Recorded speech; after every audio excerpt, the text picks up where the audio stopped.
Bonsoir tout le monde. Alors, petite rectification, je ne suis pas seulement sur 3 mois, je suis tout le tampon et plus dans les hauts de l'île. Nos causes ont lu là-haut, là-bas. Voilà. Mundo. Comment allez-vous?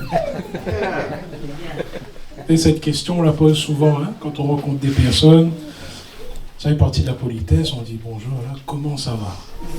Et bien souvent, on nous répond ça va. Soit par politesse.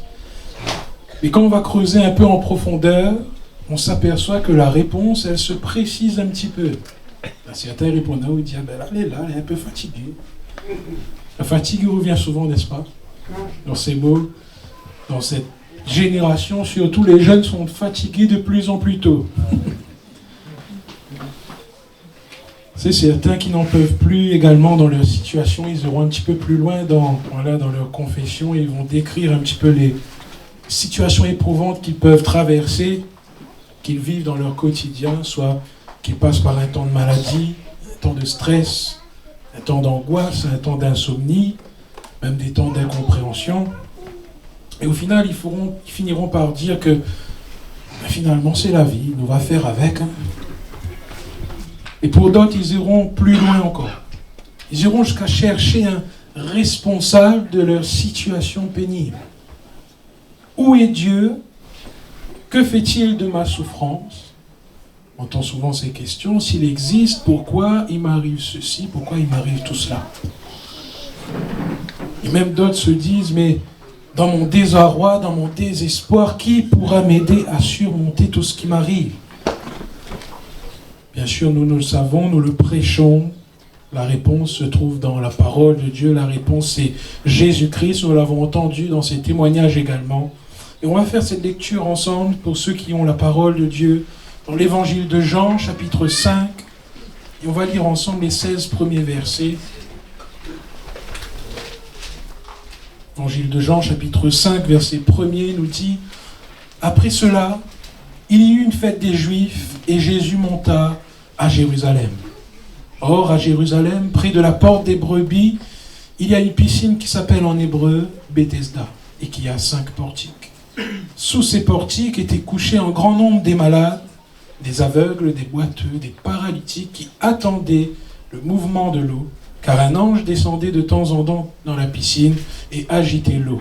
Et celui qui descendait le premier, après que l'eau avait été agitée, était guéri, quelle que fût sa maladie. Là se trouvait un homme malade depuis 38 ans. Jésus, l'ayant vu couché, et sachant qu'il était malade depuis longtemps, lui dit, « Veux-tu être guéri ?» Le malade lui répondit, « Seigneur, je n'ai personne pour me jeter dans la piscine quand l'eau est agitée. Et pendant que j'y vais, un autre descend avant moi. » « Lève-toi, lui dit Jésus, prends ton lit et marche. » Aussitôt cet homme fut guéri, il prit son lit et marcha. C'était un jour de sabbat. Les Juifs dirent donc à celui qui avait été guéri, « C'est le sabbat, il ne t'est pas permis d'emporter ton lit. » Il leur répondit, « Celui qui m'a guéri m'a dit, prends ton lit et marche. » Ils lui demandèrent, « Qui est l'homme qui t'a dit, prends ton lit et marche ?» Mais celui qui avait été guéri ne savait pas qui c'était, car Jésus avait disparu de la foule qui était dans ce lieu. Depuis, Jésus le trouva dans le temple et lui dit, « Voici, tu as été guéri, ne pêche plus de peur qu'il ne t'arrive quelque chose de pire. » Cet homme s'en alla et annonça aux Juifs que c'était Jésus qui l'avait guéri. C'est pourquoi les Juifs poursuivaient Jésus, parce qu'il faisait ces choses le jour du sabbat. Amen. Nous avons ici une formidable rencontre entre Jésus et un homme malade. Y aurait-il des personnes ce soir qui voudraient faire également cette rencontre? Cela est possible.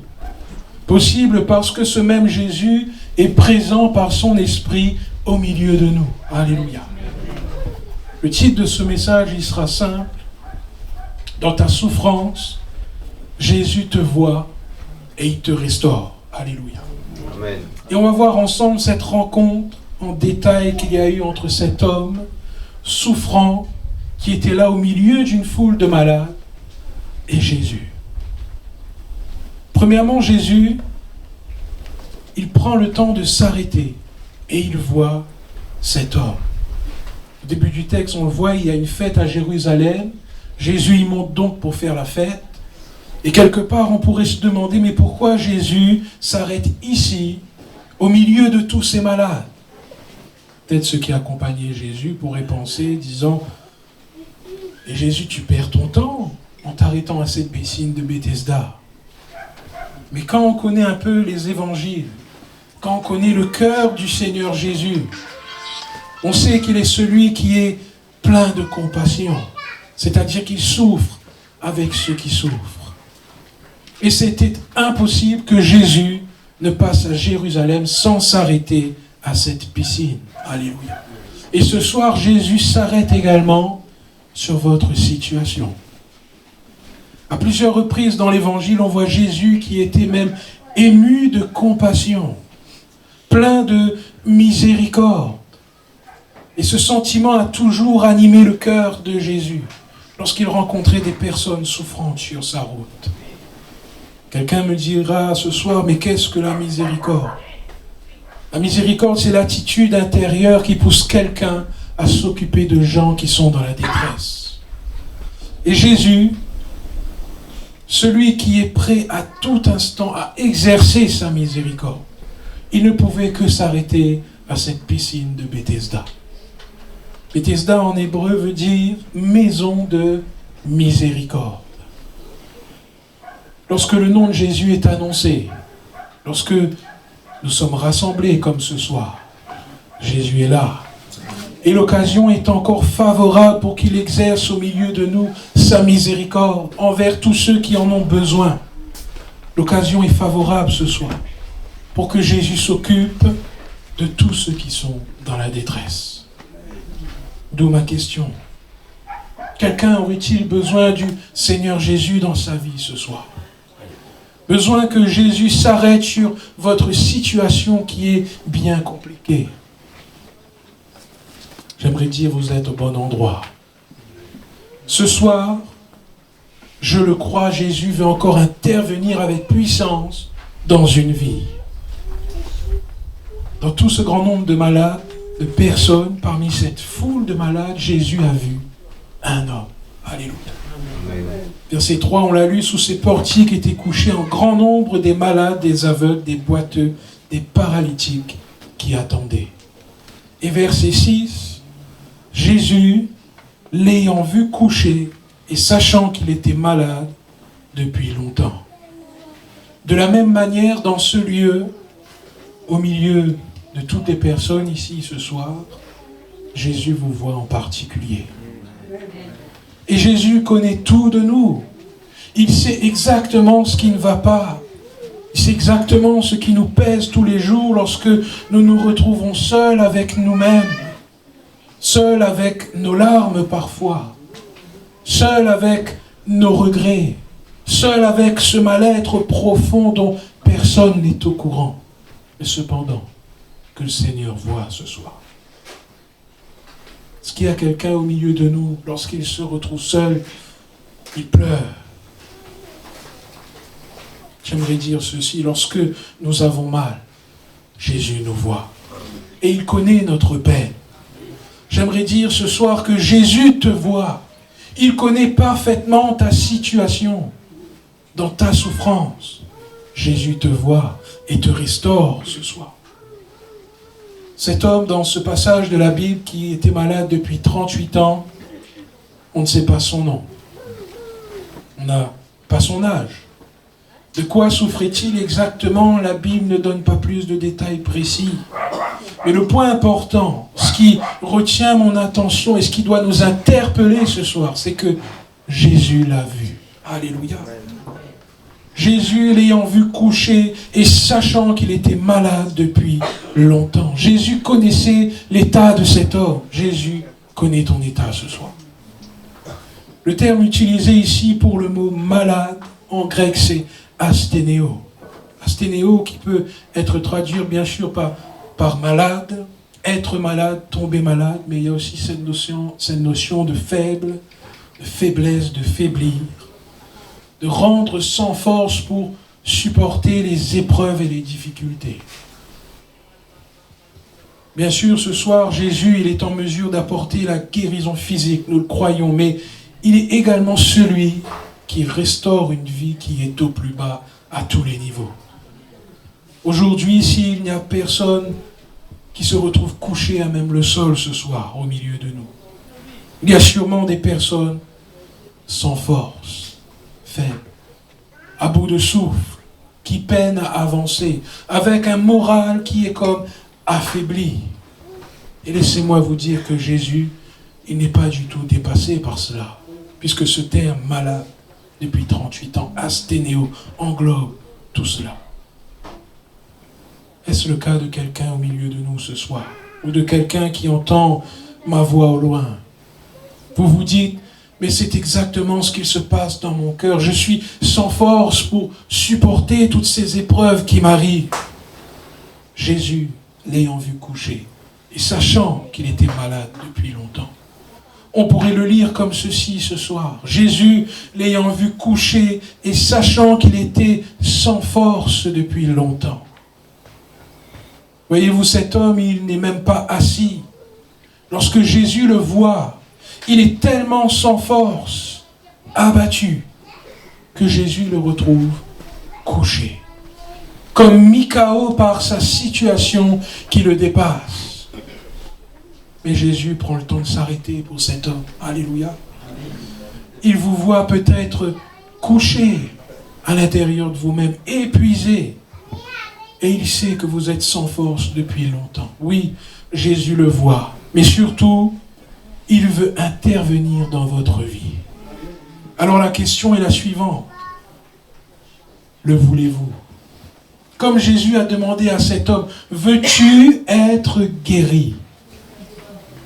Quelle va être votre réponse tout à l'heure lorsque nous allons prier pour tous ceux qui en ont besoin? Cet homme, il va échanger avec Jésus. Jésus lui pose cette question, veux-tu être guéri? Et on pourrait se dire, mais Seigneur, la réponse, elle est évidente. Cet homme, il est malade depuis 38 ans. Mais regardons un petit peu la réaction de cet homme en question. Verset 7. Le malade lui répondit, Seigneur, je n'ai personne pour me jeter dans la piscine quand l'eau est agitée. Pendant que j'y vais, un autre descend avant moi. Cet homme est en train de dire à Jésus, mais je n'ai personne pour m'aider. Je suis seul.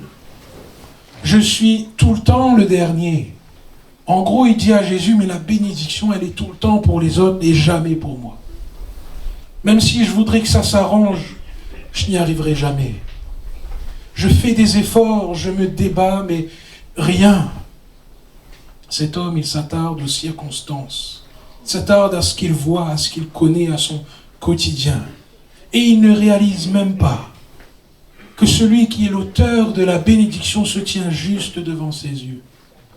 Dans sa mentalité, pour lui, c'est tout le temps trop tard. Il ne peut plus rien faire. Cet homme attendait une aide humaine, simplement. Seigneur, je n'ai personne pour me jeter dans la piscine quand l'eau est agitée. Alors que Jésus, celui qui se tient devant lui, celui qui échange avec lui, il est divin. Alléluia. Cet homme devant Jésus, il reste perdu dans ses raisonnements, dans sa réflexion, dans son intelligence humaine. Et c'est la réaction de nombreuses personnes qui, en leur présentant Jésus, ils trouvent toujours des excuses. Alors que la délivrance, elle est bien sûr en Jésus. Alors que la réponse à toutes leurs souffrances se trouve en Jésus. Et ils passent à côté. J'espère que vous ne faites pas partie de ces personnes-là ce soir. Chez cet homme, dans sa pensée, une seule solution est possible. C'est son quotidien, c'est ce qu'il connaît. C'est de se plonger dans l'eau lorsqu'elle est agitée. Voilà ce qu'il connaît. J'aimerais dire ce soir, que connaissez-vous comme solution à vos difficultés? Que connaît l'homme avec un grand H comme solution face aux maladies incurables, face au cancer? Et Gloire à Dieu, beaucoup de personnes ont été guéries du cancer grâce au Seigneur Jésus. Alléluia. Quelle solution face aux personnes atteintes du sida? Et nous avons des témoignages concrets de personnes qui ont été guéries du sida au nom puissant de Jésus. Gloire à Dieu. Quelle solution pour un alcoolique qui n'arrive plus à lâcher la bouteille? Tout à l'heure, on a entendu ce témoignage que Jésus délivre des passions de la cigarette. Quelle solution pour quelqu'un qui ne peut plus se passer de drogue? Pour quelqu'un qui est esclave de la violence, esclave de pulsions sexuelles, de pornographie? La Bible nous dit la réponse. Elle nous apporte la solution. La Bible dit ceci: si le Fils vous affranchit, vous serez réellement libre. Alléluia. En Jésus ce soir, il est possible pour quelqu'un d'être délivré de toutes les passions qu'il peut connaître. Aujourd'hui, beaucoup de personnes, malheureusement, ne voient pas Jésus. Comme cet homme malade depuis 38 ans, qui ne voyait pas Jésus tel qu'il était réellement. L'humanité ne voit pas que Jésus est la solution. Et pourtant, Jean-Baptiste dira de Jésus: voici l'agneau de Dieu qui ôte le péché de l'humanité. La solution, elle est unique. Elle porte un seul nom, c'est Jésus. Jésus lui-même le dit dans la Bible: je suis le chemin, la vérité et la vie. Nul ne vient au Père que par moi. Quelle réaction allez-vous avoir face au Sauveur? J'aimerais vous encourager en vous disant simplement: croyez en lui de tout votre cœur et vous aurez une vie nouvelle. Alléluia. Ne soyez pas comme la plupart des personnes qui se concentrent sur leur moi, se focalisent sur leur souffrance et ils ne voient plus rien d'autre. Et ils se disent comme cela: mais de toute façon Jésus ne me voit pas, il n'intervient pas. Comme je le disais en introduction, mais si Dieu existe, pourquoi il m'arrive ceci, pourquoi il m'arrive cela? Mais réalisons ce soir que la solution est là, que Jésus est là, que Jésus est la réponse. Dans ta souffrance, Jésus te voit et il te restaure. Le problème ici n'est pas que cet homme malade ne croit pas au miracle. Il en a vu des miracles tout au long de sa vie, tout au long de ses années au bord de cette piscine, pendant 38 ans. Mais pour lui, son seul moyen de guérison, c'était cette piscine. Il était focalisé là-dessus. Et c'est ce qu'il met même en avant devant Jésus dans cet échange que Jésus a avec lui. Il est même dans une pensée pessimiste devant le Seigneur. Il dit même qu'il ne pourra pas être guéri, puisqu'il n'y a personne pour l'aider à se jeter dans la piscine. Vous savez, il y a une forme de croyance qui circule beaucoup ces dernières années, et sans dire qu'on doit proclamer des choses positives pour attirer le bien vers nous. Et ici, j'aime ce passage parce que cette rencontre, cet échange avec Jésus vient démonter cette croyance que beaucoup appellent la loi de l'attraction, les paroles créatrices, etc. Si on pense mal, on n'aura que des malheurs. Et ça m'amène à cette réflexion. Peut-être que quelqu'un serait bloqué dans un schéma, dans un processus, dans une façon de faire qui n'inclut pas la personne de Jésus. Je pense à tous ceux qui vont se réfugier malheureusement dans toutes sortes de garanties, de sortilèges, les horoscopes, les pensées positives comme on l'a dit, les tarots, je ne sais quoi d'autre. J'aimerais vous dire, vous qui êtes concernés par ces choses, sortez de toutes ces choses et venez à Jésus. Il est la réponse. Amen.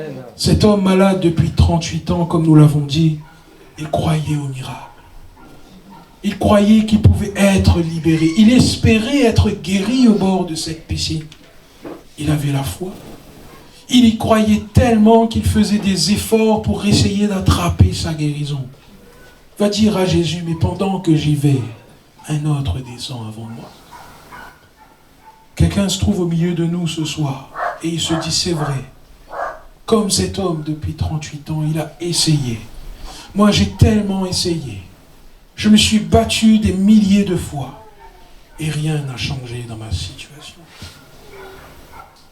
Cet homme, il était comme aveuglé par sa situation. Et face à Jésus, pendant qu'il discute avec le Seigneur, il reste dans cette mentalité de fatalité. Et il ne voit pas que Jésus est celui qui est capable d'agir pour lui. C'est peut-être votre cas.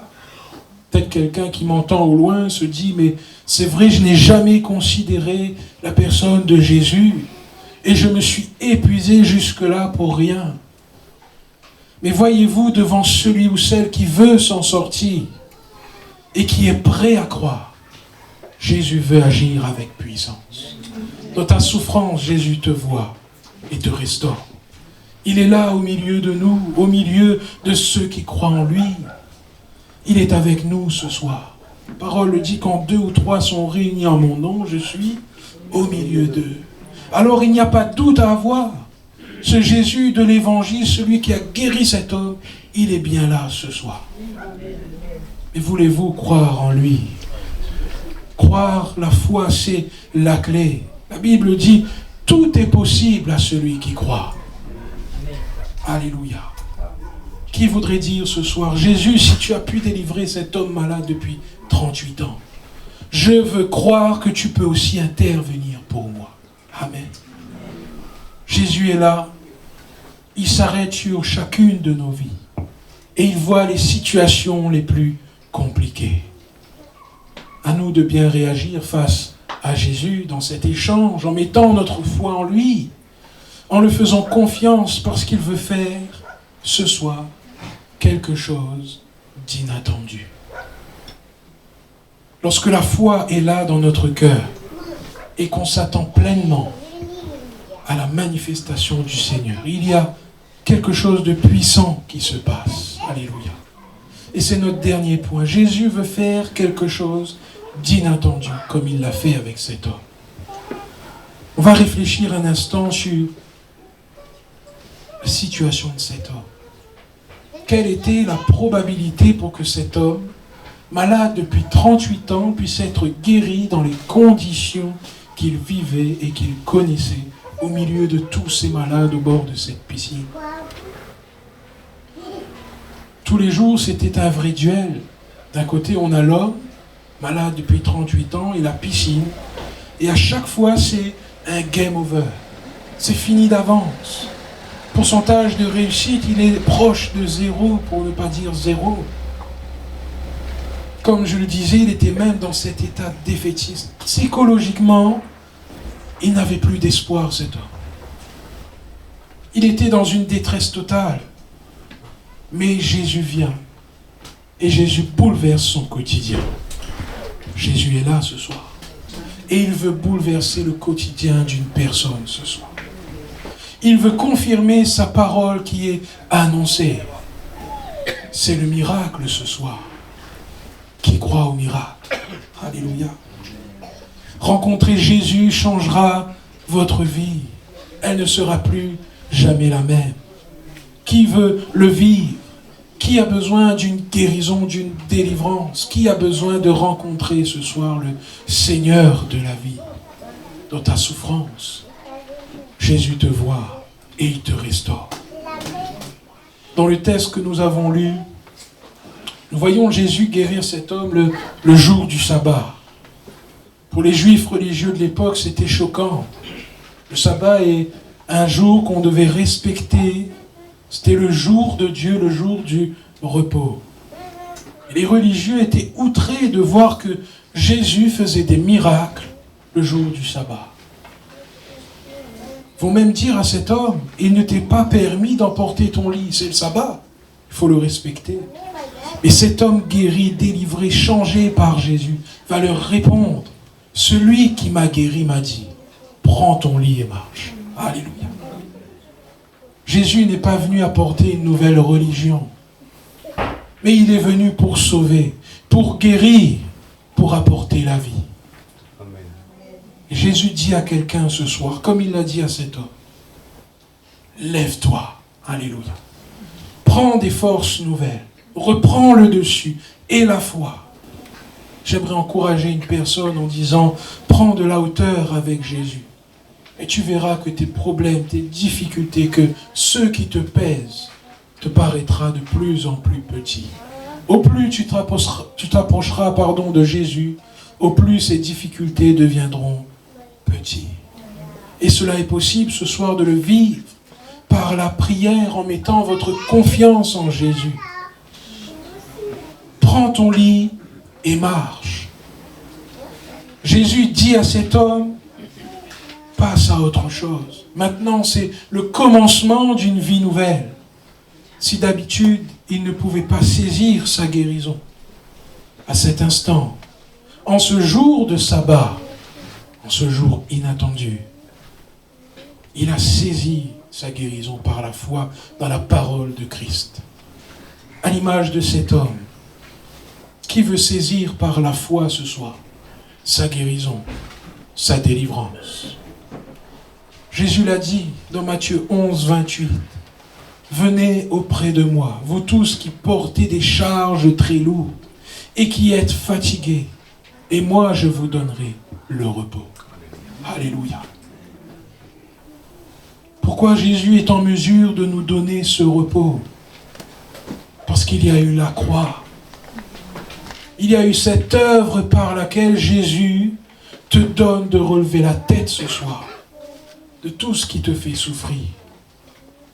Jésus a le pouvoir de guérir les maladies. Maladies physiques, mentales et même psychiques, je le crois. La parole nous dit que par ses souffrances à la croix de Golgotha, par ses meurtrissures, nous avons la guérison de toutes nos maladies. Il n'y a aucune maladie trop grande pour Jésus. Dans ta souffrance, Jésus te voit et te restaure.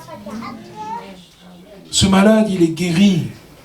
Au lieu d'être sous les portiques comme à l'habitude, sous ses difficultés, il est maintenant libéré dans le temple. Les gens ne le voyaient plus près de la piscine, il n'était plus là-bas. Jésus ne veut plus vous voir dans cet état de fatigue, être à bout de souffle, être dans cet état de faiblesse. Mais ce soir, il veut encore vous guérir, vous délivrer, et surtout, il le peut. Amen. Jésus veut pour nous une restauration complète. Lorsque ces religieux demandent à cet homme qui t'a guéri, le malade ne le sait même pas, puisque Jésus avait disparu.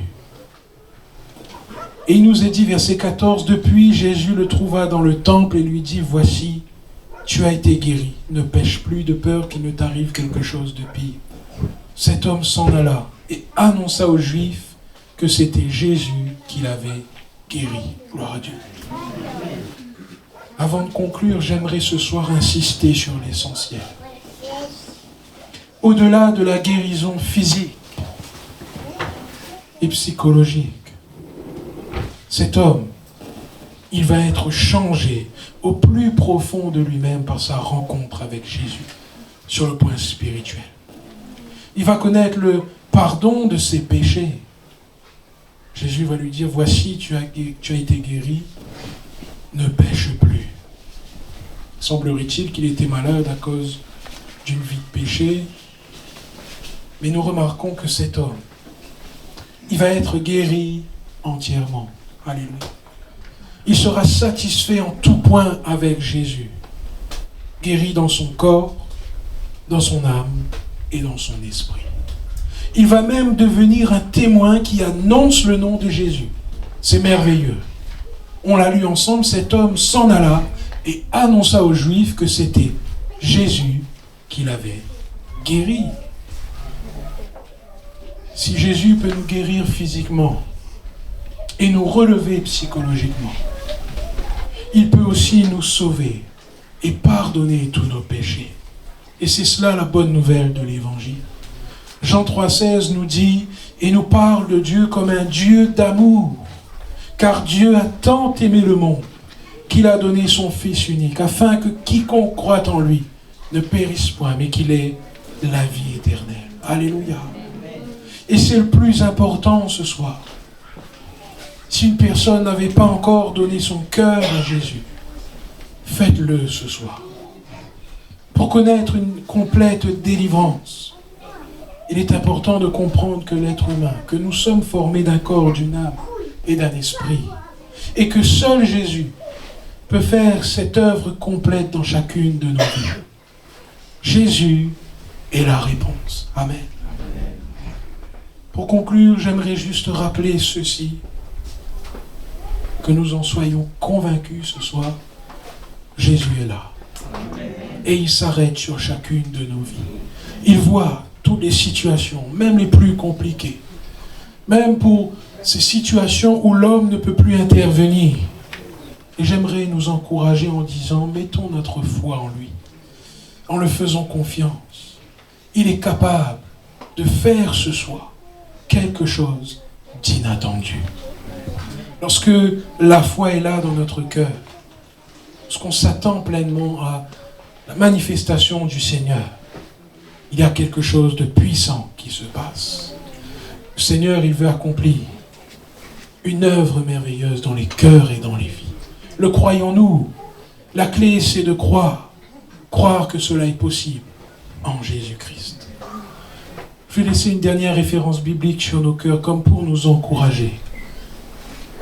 Matthieu 4, 23 nous dit Jésus parcourait toute la Galilée, enseignant dans les synagogues, prêchant la bonne nouvelle du royaume et guérissant toute maladie et toute infirmité parmi le peuple. Alléluia. On va courber nos fronts.